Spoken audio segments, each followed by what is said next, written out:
The following presentation is brought to you by the Realm Network.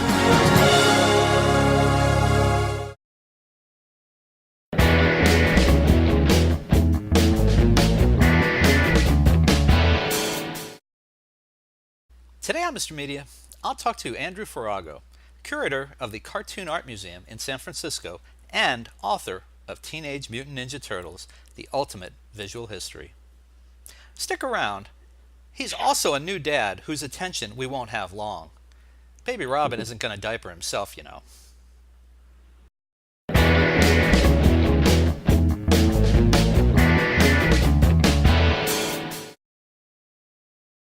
So much media, so little time.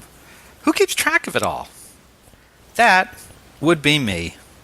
This is Bob Andelman, and this is a Mr. Media interview, brought to you by Amazon.com, Audible.com, and 1-800-DIAL-DJs.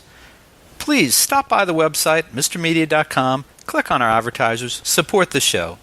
And remember, there's more than 1,000 interviews available at MrMedia.com. We've been doing this since February 2007. Hope you'll find something you like. And thanks for listening.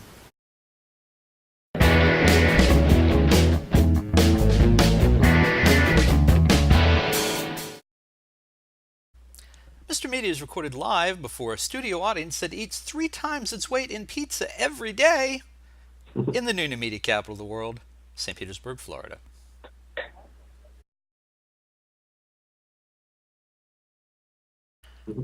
Cowabunga, dudes! I know, don't say it. The Teenage Mutant Ninja Turtles never really go away. They just kind of slip into the nearest pizza joint for a couple of pies, wait for another shining moment, then reappear for a fresh demonstration of kung fu fighting and superheroics aimed at a new generation. That's one of the messages I kind of took away from reading Andrew Farago's enormous and loving coffee table book dedicated to the heroes in a half shell, the Teenage Mutant Ninja Turtles. You know that. No matter what, Raphael, Michelangelo, Leonardo, and Donatello are forever unbowed and unbroken.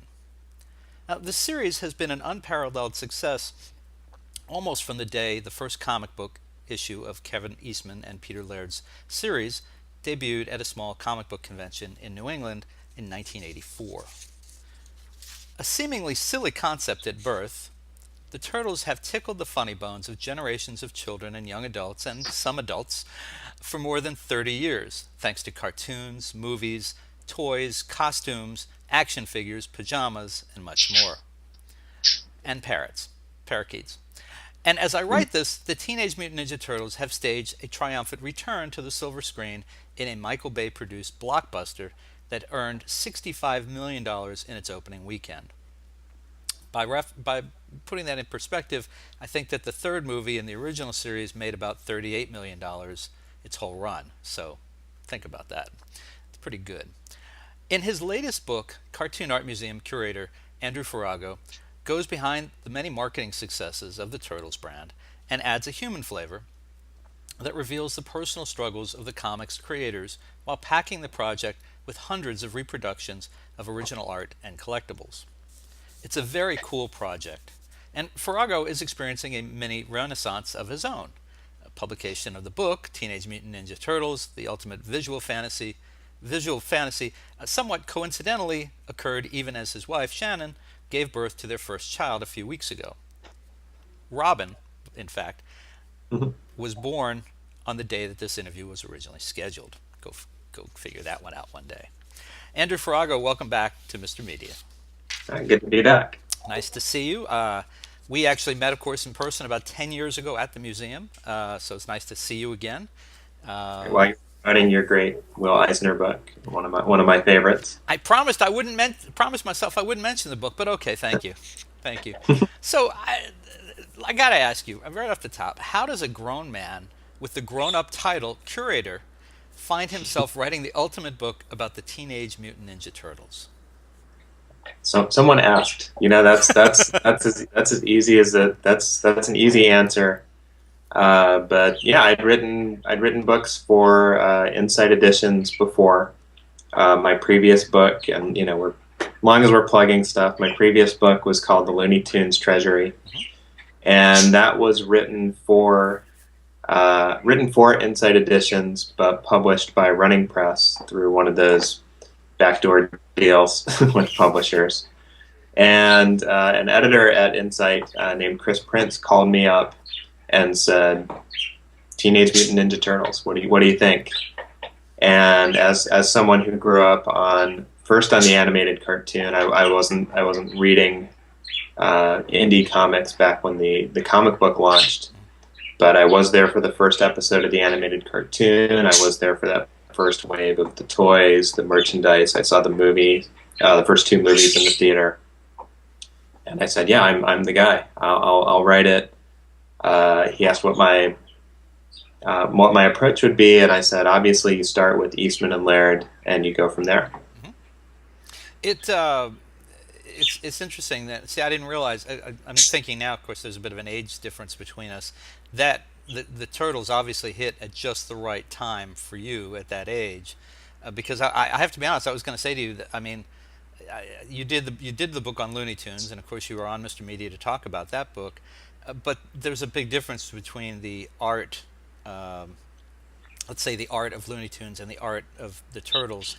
Turtles, the early Turtles, many years of the Turtles, was not really an art project. It was not outstanding art. I'm sorry, I apologize to the people I'm sure I'm offending right now by saying this, but when you think of the man who's the curator of the Cartoon Art Museum, we think of a certain level of art quality, and the early Turtles material, the animation, the comics, it really wasn't. I mean, the more recent stuff is pretty amazing to look at.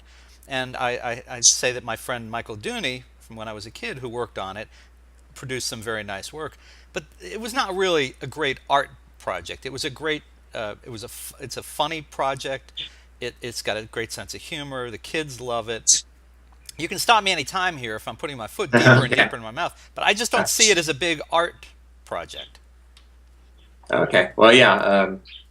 Backtracking to Looney Tunes, that took me a half second to commit to that project, because as I said in my introduction to that book, my dad, he grew up in the 40s, and he was able to see the Looney Tunes on the big screen. Maybe once a week they'd get a couple leading into whatever feature they were seeing at the movies that week. And by the time I was a kid, we could see it, every morning for a few hours, and then the big block on Saturday morning.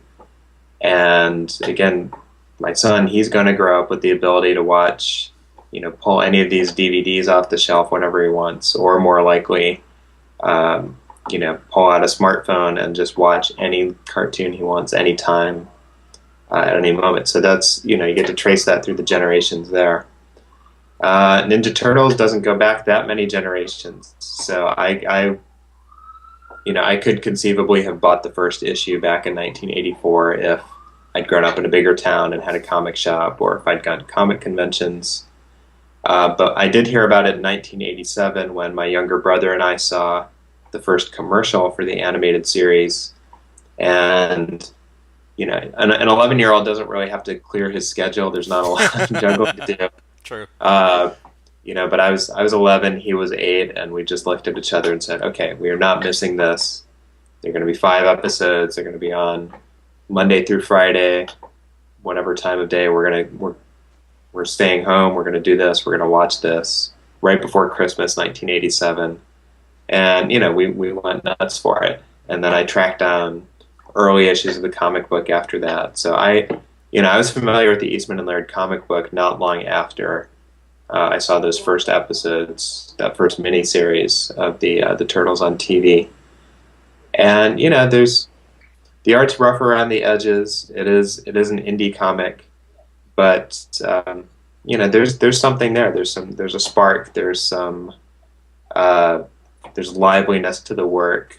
Eastman and Laird, and again, talking to them, they confirmed this. They had a really fun time doing it. If the comic book hadn't happened for them, they would have just quietly gone on doing, spot illustrations here and there, and probably, designing muffler logos for local shops throughout New England. they might have been perfectly happy doing that, but those guys were dyed-in-the-wool comic fans, especially Jack Kirby fans, and there's a lot of energy and vitality to the work, and as a as a licensed expert with the word cartoon and art and museum and curator, all those in his job title. Uh, it's a big world out there. There's a lot of different talent. Stefan Pastis, whose name I'm sure if you're following comics, especially recent comic news, you know his name. He's the cartoonist of Pearls Before Swine. He'd tell you he's not the greatest draftsman in the world, but for the comic he does, that's the perfect art style. Same as Bill Watterson with Calvin and Hobbes. Same as Robert Crumb with Mr. Natural. I think even as important as technical skills, maybe even more. Actually, I'll backtrack. I'll say more important than technical skills is the right art for the right story, and I think that's what Eastman and Laird hit upon. Like there are any number of really really fortunate things that happened that really made things work out for them, but I think they had the right art for that story, like a really polished. They actually did have really polished artists come along later, and some really talented people, and they had artists who were rougher. And the Turtles, I think actually one of the toy guys that I interviewed talked about this. He said they're just the most adaptable thing there is, and there's a lot of room for the cute version that you get in the various animated cartoons, and there's also room for the big monstrous Michael Bay version that was actually a surprise hit this weekend. Well, it's interesting. I thought reading the book, and I did read the book. Appreciate it. No, my pleasure. I mean, it was really interesting. The the animation people who had it first, the first run of animation, there was an interesting thing that went on there. They simplified the art to what most people would recognize as the Turtles. Very simple, very cartoony, and not, I'll say it, not great art. However, what they brought to the concept or to the brand was personality. They made these characters come to life in a way that the original comic did not, and I don't think anyone would go back and say, "Oh, I have to only have the original Eastman and Laird version of these characters," because at every step over the years, other craftspeople gave more and deeper layers to the Turtles than probably Eastman and Laird ever imagined when they started, and they enhanced the product. Whereas, sometimes that's not always the case. Yeah, it was absolutely a group effort, and it's easy. You can backtrack from what the Murakami Wolf Swenson to do the full law firm sounding title of that animation studio. You can take what they did, and you can take what David Wise, who was the original scripter, you can take what they did and what Fred Wolf did, and you can follow a pretty direct line from what Eastman and Laird introduced. Donatello was always the tech guy. Leonardo, I think, by virtue of having the sword, he ended up being the leader guy. Michelangelo was a little goofier, and you can see, like, and Raphael was the hothead. You could see all these elements. They're a little bit there in the first issue, but over the course of the whole Eastman Laird run, they absolutely developed these characters. And David Wise, who'd worked on a lot of animated cartoons, he was a veteran. He was the go-to guy. And he actually had a complete run of the comic books up to that point when they approached him for this job. He was a fan, and he said, "Well, this is what I think works. This is what we need to strip down to make a successful, at least a successful animated series." That's as much as they were thinking of in the beginning. Was we want enough to do, we want enough to put on a VHS tape so that parents will buy it, so that we'll have something out there before the toy line comes out. and that's about as far as they were thinking at that point. And yeah, Fred Wolf, to his credit, had worked on DuckTales before that. DuckTales, right? That was why he was tapped for the project. And accounts vary. I think Fred Fred takes credit for it. Eastman and Laird take credit for it. I think Kevin Eastman says that Peter Laird gets the credit for this. But anyway, at some point, someone raised the question, like, you've got 4 identical teenagers wearing red bandanas. How do you tell them apart? And and sometimes they're lounging around without the bandanas. And I guess there was dead silence after that question came up, and the kind of weak little answer they had was they have different weapons. And and they realized people are gonna put those weapons down at some point. Like, if you have 4 absolutely identical characters, and you need to constantly be holding a sword so that people know who they're talking to. You can do that to an extent in the comics, but it's not quite going to work on such a visual, fast-paced medium like animation. And someone hit upon the idea, like, okay, Huey, Dewey, and Louie are red, blue, and green, so let's do 4 different colored turtles, put their initials on their belt buckles.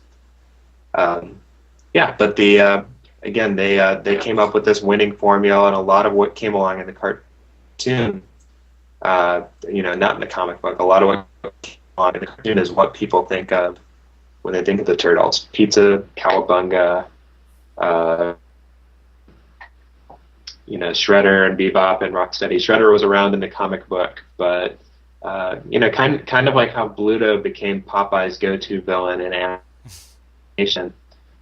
He was just a one-off guy in the comic strip, and he happened to be featured. Popeye's a character, and if publishers are listening, that's a character I'd love to write more about. I just wrote some introductions for a couple of IDW collections of Bobby London's work, just as an aside. But Blue happened to be featured in the comic strip when the animation development started with Fleischer Studios. And David Wise needed a recurring villain for the cartoon, and the Turtles really didn't have much of that yet, so they said, all right, let's take Shredder from the very first issue. We'll bring these foot ninjas, obviously, because they've been a recurring presence in the comic. And we'll take these weird brain aliens from earlier in the run, and we'll make that just one guy. We'll call him Krang. We'll do this, and we'll turn the foot ninjas into robots, because that way we can blow them up and kill them and behead them on an 80s cartoon. Get away with it. Like you said, and like I point out in my book over and over again, they are very adaptable. They've been reinvented pretty much every few years since 1984, and all the things that have come and gone since then, all the things like Transformers and G.I. Joe that have gone dormant for longer periods of time. The Turtles have had real staying power. Tell folks a little bit about the guys who created the Turtles, Kevin Eastman and Peter Laird. What are these guys like? What were they like? I mean, did they they came together because they had a shared love of art and comics. Were they ever close friends, or was it did they come together because they had this shared interest? Obviously, well, I won't give away where that goes, but what were they like? I'll say for modern day, in the here and now, they're 2 of my favorite people. I got to see Kevin at the San Diego Comic-Con, and great guy. He was on a Turtles anniversary panel I moderated, and I got to sign books with him. So I got to feel like a total rock star for a couple hours, because I saw some people. He's been doing this for years. He's been at Comic-Con every year for probably 25 or more years. And, I saw grown men my age, like nearly in tears from getting to finally meet one of the Turtle co-creators. And, I saw little kids who just wanted to tell him about their action figures and the newest episode of the cartoon. And, they would have taught everybody that he met, came away feeling that they'd had a really, intimate moment with this guy. And he was just a total rock star through and through. And it's interesting, like personality-wise, you can see they're a pretty interesting pair, because Peter is much quieter. He's content to stay at home. He's very active with his blog, and talking to Turtles fans. So he likes being out there and talking to them, but at the same time, he doesn't thrive on the public appearances the way that Kevin does. But both of them were very, very generous with their time and effort in the book. Peter wrote the introduction. Kevin inked the cover to the book. And they've both been big cheerleaders for it. But going back to when they met, they both grew up in New England. They were both comic book fans. They were big fans of Jack Kirby, another thing that endears them to me. And let's see, Kevin moved to the town where Peter lived, and Kevin had his portfolio. He was interested in comics, but he wanted to make a living as an illustrator. And someone said, you really got to meet this guy Peter, who's doing work for this free weekly paper right now. And, he draws a lot like you. And Kevin looked at the artwork and said, yeah, he does. I really have to meet this guy. And they met, they hit it off right away. They spent hours talking about comics. And ultimately they decided, hey, let's form a studio. Because that way there are two of us tracking down work, finding clients, and we can draw advertisements for newspaper circulars, and we can do any of the little random graphic design jobs that would come up in the early 1980s. But ultimately what they really wanted to do is comic books. And they were in their studio together. They called it Mirage Studios, and that's a name that still exists today. Peter Laird is still in charge of Mirage Studios. And they came up with the name because their studio actually was kind of a mirage. It was just a corner of Peter's living room, and they got together there. And November 1983, Kevin drew a Ninja Turtle and showed it to Peter, and he thought it was funny. Peter added his own Ninja Turtle to it, and they cracked up. And they said, what's funnier than two of these guys is four of these guys. Kevin wrote Ninja Turtles on a piece of paper of a group shot that they had drawn. And Peter, drawing from popular comic books at the time, X-Men in particular, which featured a bunch of Teenage Mutants. So he said, all right, they're Teenage Mutant Ninja Turtles. And they laughed their heads off, and that could have been it, but they decided, hey, let's take our savings, let's borrow some money from Kevin's uncle, let's make a go of this, otherwise we're gonna regret that we never tried making our own comic book. And they did a mini comic too at the same time called Gobbledygook, and that was a small press, black and white, published at your local copy shop thing. And Kevin still had copies of that in his warehouse until very recently, in his storage bins, because that's how popular that one was. But the Turtles took off, and a lot of it was just all these great elements coming together. They managed to get and this is why you should always go to your local library. They went to the library, looked up, how do we write a press release? How do we submit it to the Associated Press?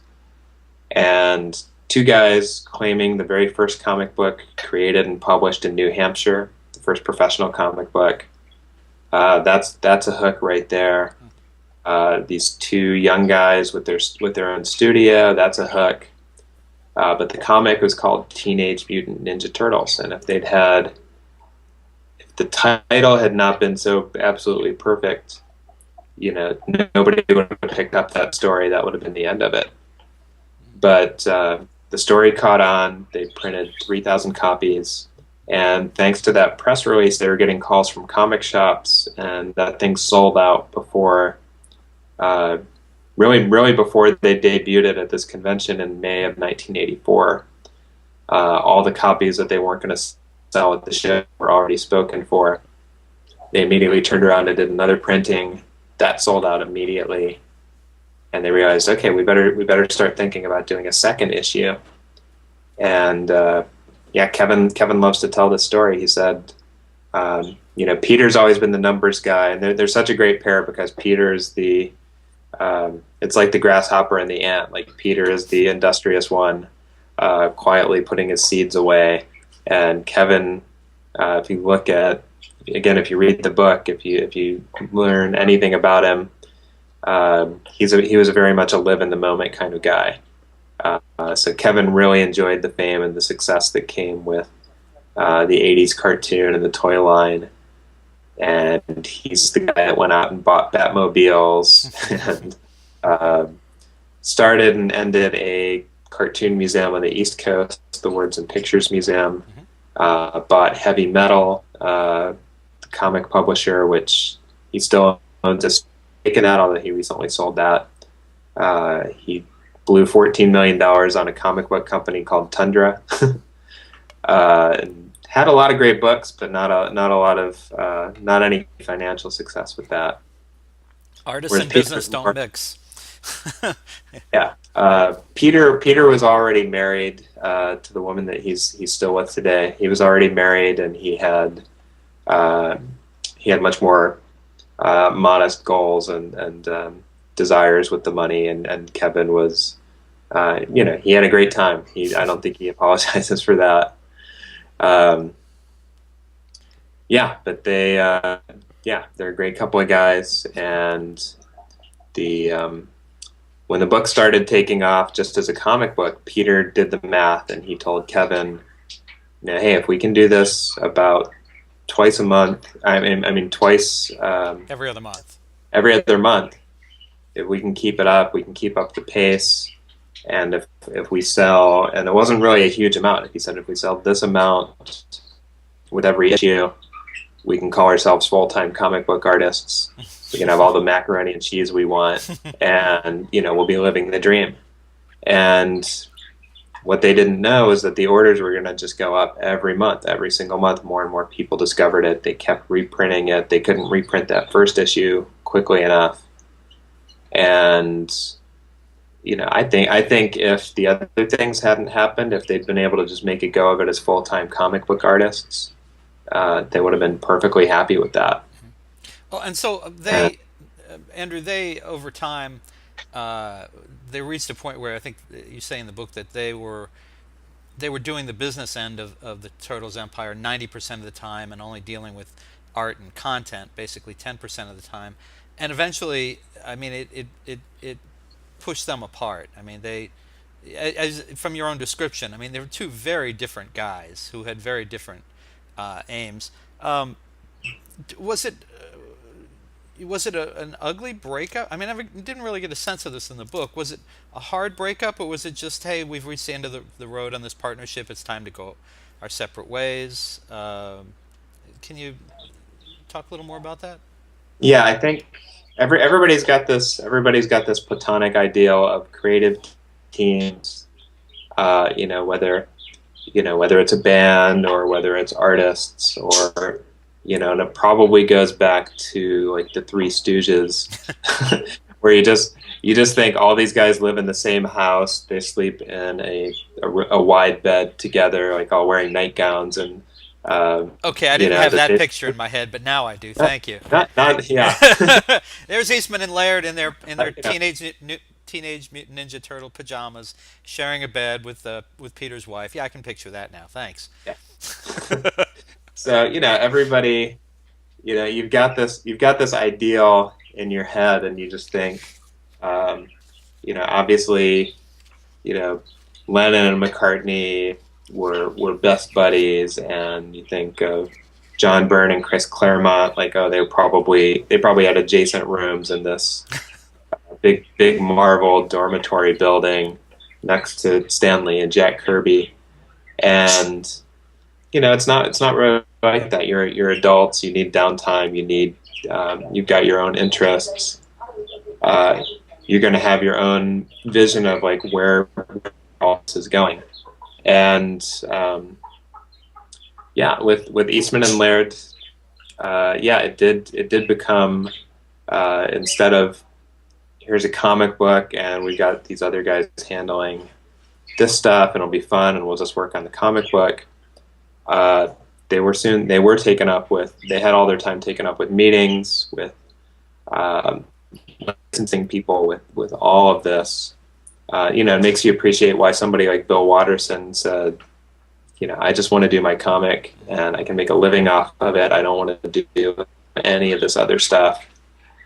And it got to be pretty draining. Like they didn't have as much time. Like they didn't have as much time to work on the comic books because they had to approve scripts for the animated series. They had to sign off on toy designs. They had to talk to the Chef Boyardee people or the Ralston Purina people for the cereal boxes, and it really added up. They had different ideas on where things were going. And you can actually, this sets in pretty early on, actually, because there are 11 issues that, at the outset, that are pretty much pure Eastman and Laird at the beginning of the Ninja Turtles comic book run. So those first 11 issues, plus the 4 one-shots featuring the individual turtles, you can tell they're working pretty closely together. And then they said it was for deadline purposes, but they started alternating issues of the comic book, which to that point was still the most important thing to them, is getting the comic book out on time, making sure they had a regular presence. But they brought in, they had actually, Mirage was no longer Mirage. They brought in people, they expanded the studio, they had their own studio space, they had people working with them. And they would trade off. So Peter would do an issue with the inker and the letterer and the people who were helping them out. Kevin would do his issue. So you had a couple different flavors. You got to see that they each had different directions that they wanted to sort of go with their storytelling. And that was all well and good. That was fine. They were working together when they could, but so the split was already starting to happen, around 86, 87.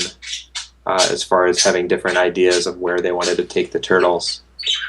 And then they're suddenly in charge of this media empire with a hit animated series, this monster hit toy line, unexpectedly gigantic live action movie in 1990.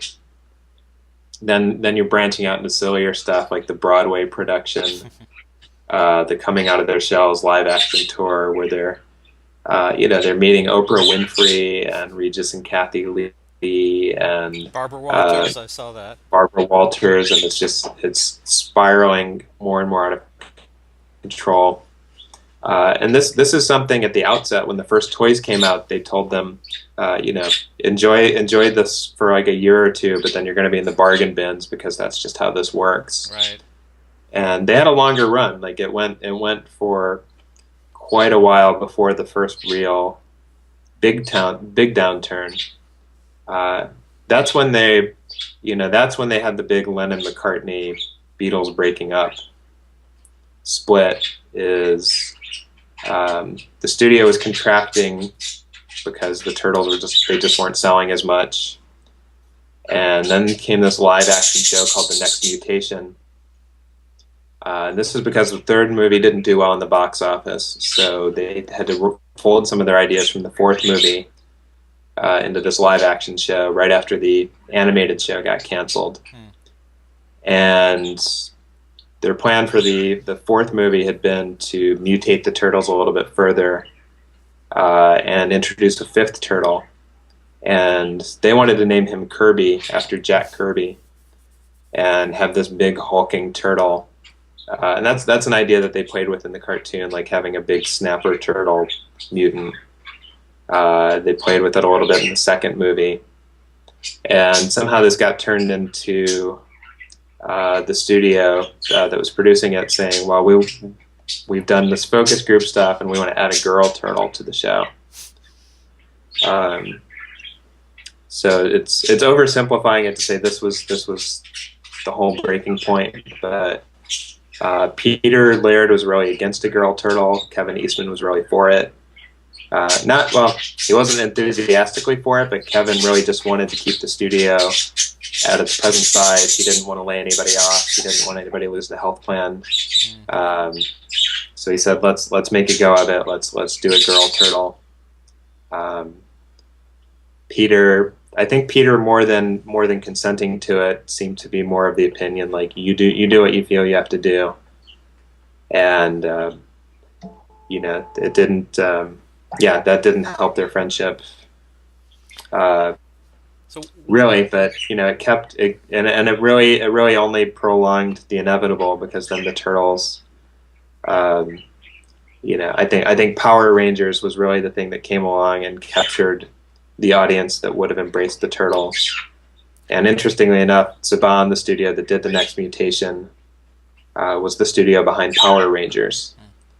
So they kind of did their half-hearted version of the Turtles for live-action TV.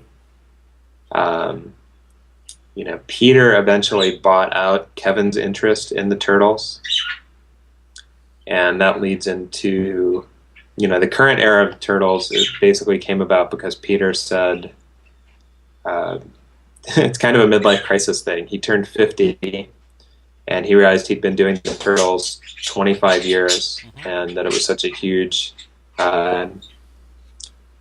such a huge time commitment. He said even, it's not just sitting back and letting the checks roll in. It's doing all this product management, doing all these constant meetings. And he just had this moment of maybe this moment of clarity where he realized, I've got more money than I'm ever really going to need, and I really don't want to be taking phone calls for the rest of my life on, like, well, what kind of weapons should we package with this guy, and what should we do here, and should the coloring book be 48 pages or 64 pages? And Nickelodeon really had a vision for what they wanted to do with the Turtles to keep the brand going. And Peter said, "Yeah, and I think now's a good time. Now's the time to let go." Although he and Kevin are still very active with the Turtles. Well, this is what I wanted to get to. Are they still have some? A couple questions. Do they still, both of them, have some involvement? Are they profiting from this big movie that's out now? Do they? Because it seemed like Peter bought out Kevin's interest in the company, and then Peter bought out Kevin's interest in the royalty stream as well, and that was supposed to wrap up in 2008, I think I read in the book. And so I wondered, and then Peter also wound up selling off his interest in all this. So two big questions: are they friendly? Do they, can they communicate with each other? Where are they in that? And big weekend for the Turtles movie. Do they profit from that? Yeah. So yeah, time heals all wounds, and the next mutation is actually almost 20 years in the past now, and a lot's happened since then. Kevin and Peter actually recently did a 30th anniversary joint appearance for Free Comic Book Day at their friend Steve Levine's shop in called Shellback Artwork, and that's in Maine. So their old stomping grounds. So they had kind of a Let It Be rooftop concert get together, and they're I don't know that they, and I don't want to be presumptuous. I don't know that they're calling each other up every night and talking for hours on end, but they talk to each other. I've seen them talk to each other on Facebook, of all places. All right. And they're on, I would think that they're on better terms now than they've been in. I think probably because they don't have to deal with all the business stuff And what about jointly anymore. profiting from the movie? Do they have a piece of that? Okay, what I do know is I know Peter retained at least the rights to, if he ever wants to, he's got the rights to publish his own Ninja Turtle comics. And but I think as far as profiting, I think that's all Nickelodeon slash Viacom slash Paramount.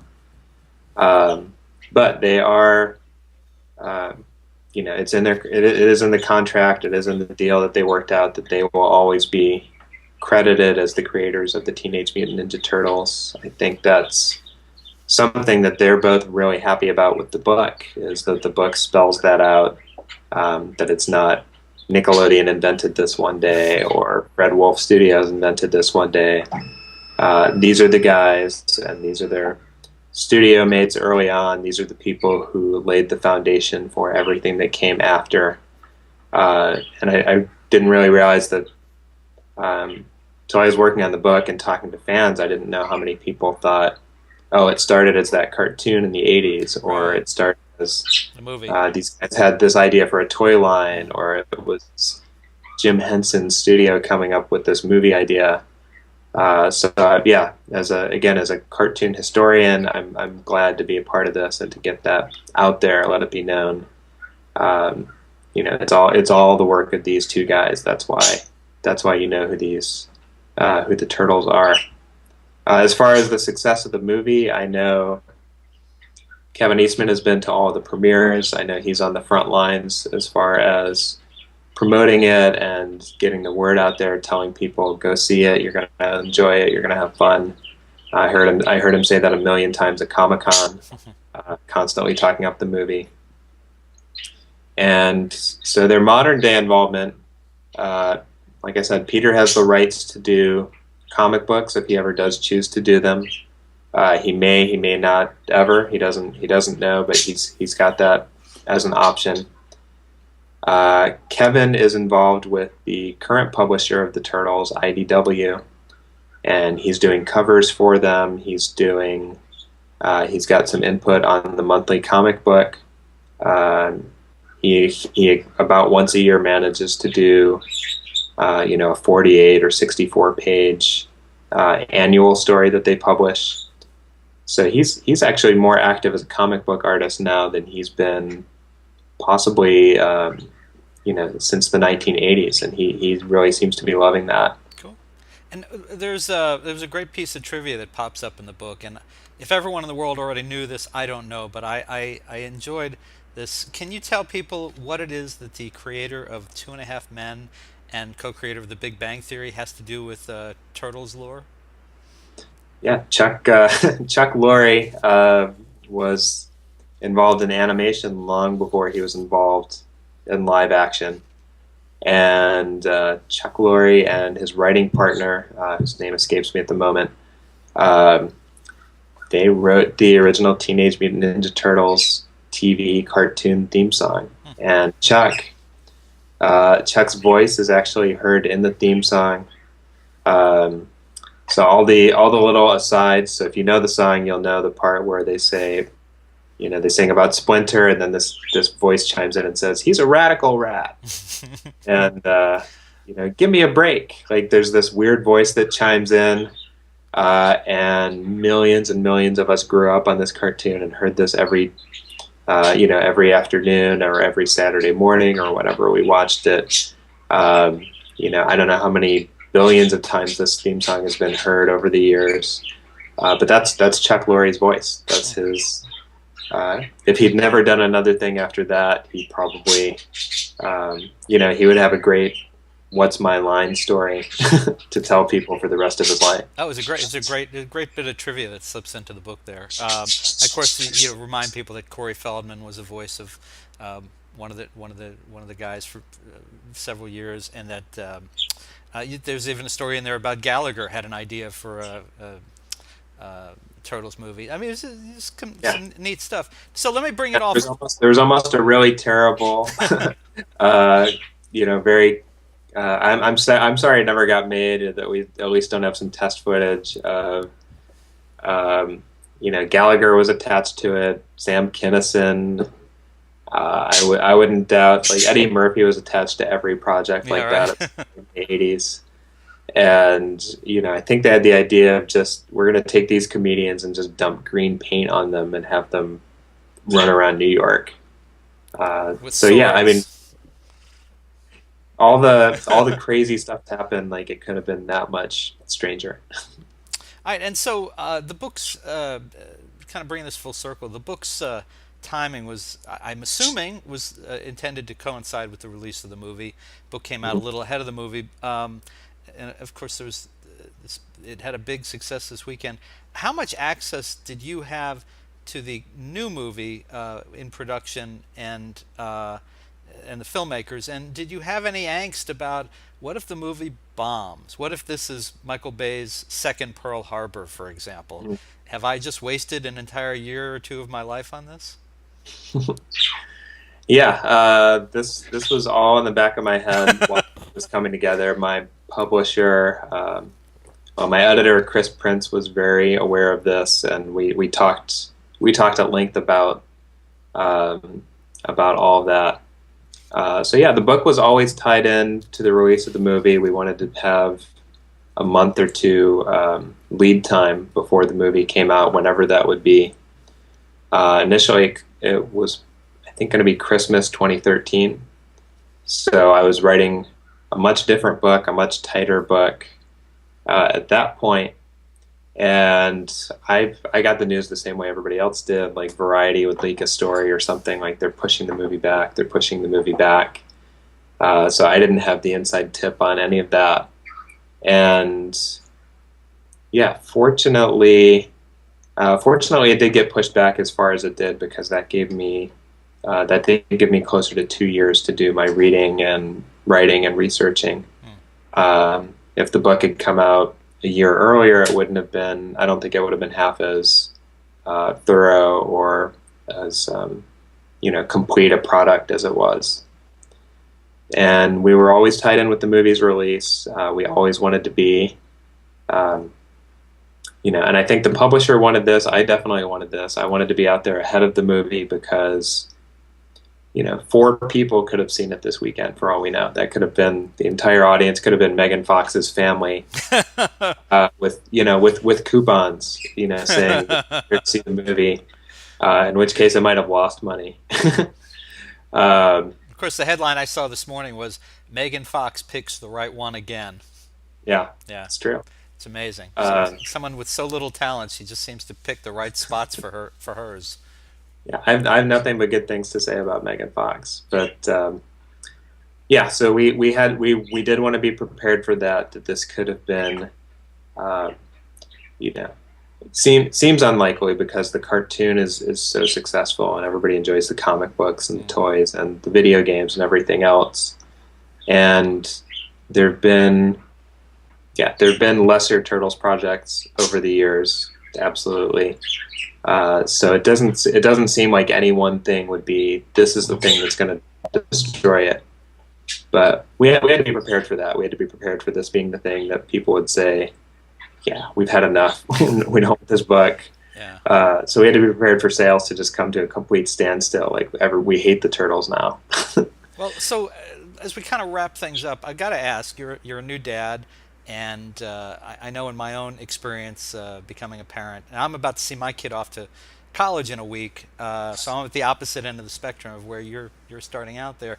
But I know when my daughter was born, I had to read. I didn't have to, but I did look kind of give a hard look at my interest in comics and the type of comics, and was I going to try to interest her in that stuff.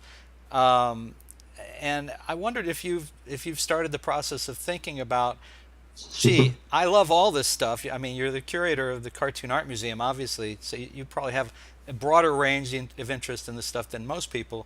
But have you started thinking about, you and your wife thinking about what and when is going to be appropriate? We're not going to throw all this stuff in his crib now and just say, love it all. Have you given that any thought yet? Oh yeah, yeah, absolutely. So we've already got a nice library in our baby's room, and it's books that we grew up on, books that have people have given us over the years. We are fortunate enough to know a lot of really talented children's book creators. So we've met a lot of people over the years, and we have their books.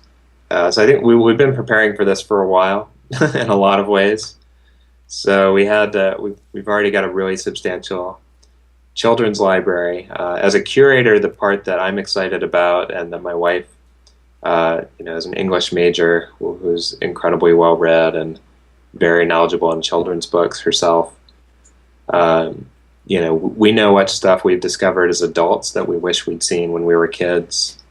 So we absolutely have a sense of that. We know, things like Tintin and the Moomins that we didn't discover until adults. We can start introducing those a little bit earlier. I've got a really good sense of, what comic books I read from age 5 onward, what's probably appropriate, what he may or may not be interested in.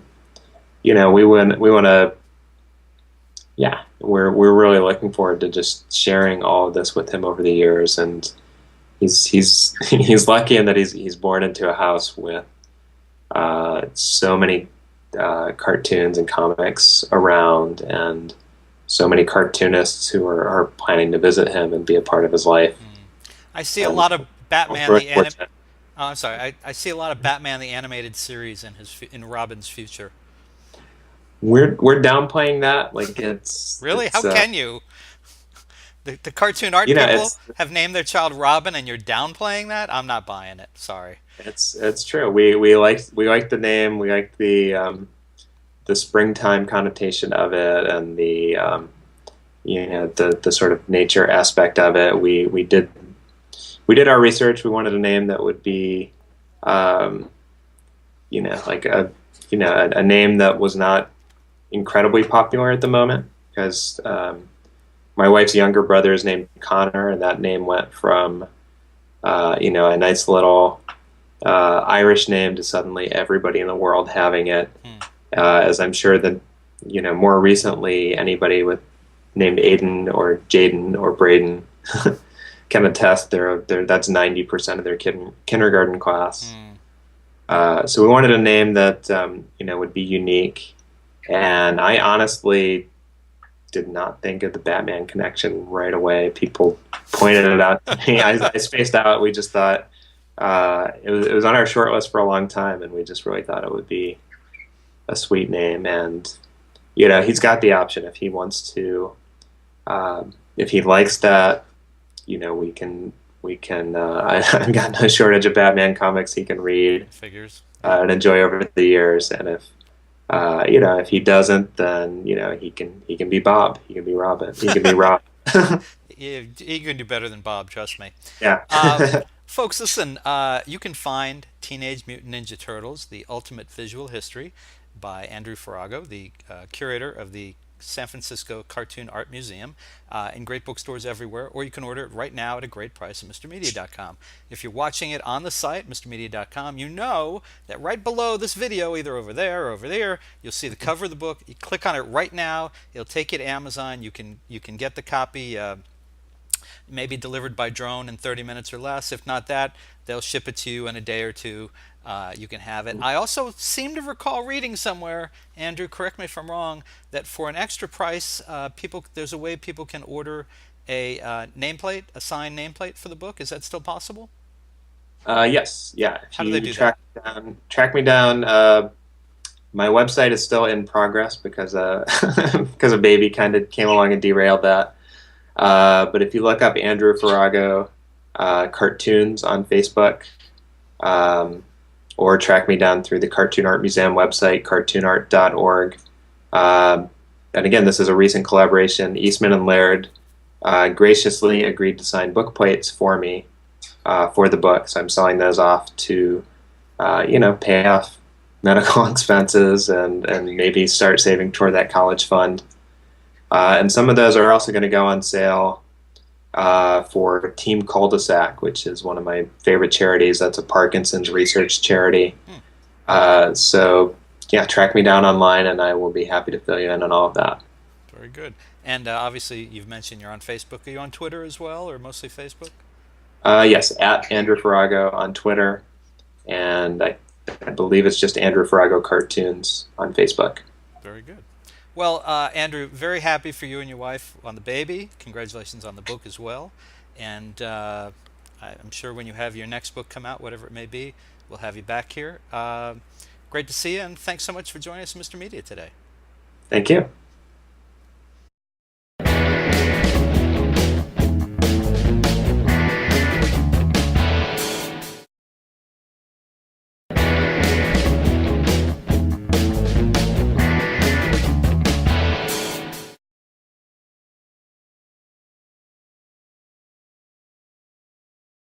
The preceding presentation was brought to you by the Realm Network.